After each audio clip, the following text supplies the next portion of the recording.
Hi, thank you for stopping by. I'm going to read the story called Corduroy. Corduroy is a bear who once lived in the toy department of a big store. Day after day, he waited with all the other animals and dolls for somebody to come along and take him home. The store was always filled with shoppers buying all sorts of things, but no one ever seemed to want a small bear in green overalls. Then, one morning, a little girl stopped and looked straight into Corduroy's bright eyes. "Oh, Mommy," she said, "look, there's the very bear I've always wanted." "Not today, dear," her mother sighed. "I've spent too much already. Besides, he doesn't look new. He's lost the button to one of his shoulder straps." Corduroy watched them sadly as they walked away. "I didn't know I'd lost a button," he said to himself. "Tonight, I'll go and see if I can find it." Late that evening, when all the shoppers had gone and the doors were shut and locked, Corduroy climbed carefully down from his shelf and began searching everywhere on the floor for his lost button. Suddenly, he felt the floor moving under him. Quite by accident, he had stepped onto an escalator and up he went. Could this be a mountain, he wondered? I think I've always wanted to climb a mountain. He stepped off the escalator as it reached the next floor, and there, before his eyes, was a most amazing sight. Tables and chairs and lamps and sofas and rows of beds. "This must be a palace," Corduroy gasped. "I guess I've always wanted to live in a palace." He wandered around admiring the furniture. "This must be a bed," he said. "I've always wanted to sleep in a bed."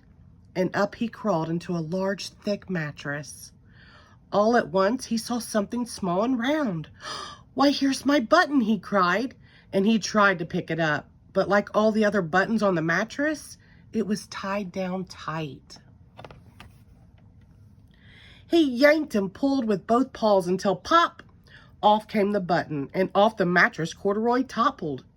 Bang into a tall floor lamp. Over it fell with a crash. Corduroy didn't know it, but there was someone else awake in the store. The night watchman was going his rounds on the floor above. When he heard the crash, he came dashing down the escalator. "Now, who in the world did that?" he exclaimed. "Somebody must be hiding around here." He flashed his light under and over sofas and beds until he came to the biggest bed of all. And there he saw two fuzzy brown ears sticking up from under the cover. "Hello," he said. "How did you get upstairs?" The watchman tucked Corduroy under his arm and carried him down the escalator and set him on the shelf in the toy department with the other animals and dolls. Corduroy was just waking up when the first customer came into the store in the morning, and there, looking at him with a wide, warm smile, was the same little girl he'd seen only the day before. "I'm Lisa," she said, "and you're going to be my very own bear. Last night I counted what I've saved in my piggy bank, and my mother said I could bring you home."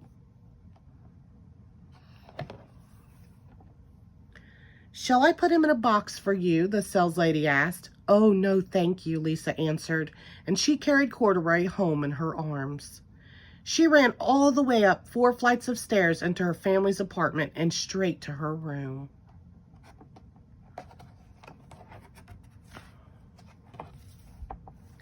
Corduroy blinked.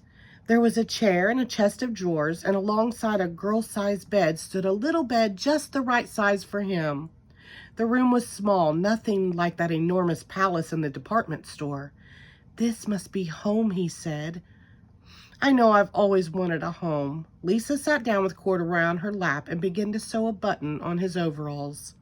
"I like you the way you are," she said, "but you'll be more comfortable with your shoulder strap fastened."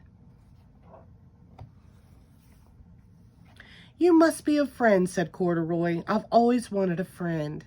"Me too," said Lisa, and gave him a big hug. The end. Thank you.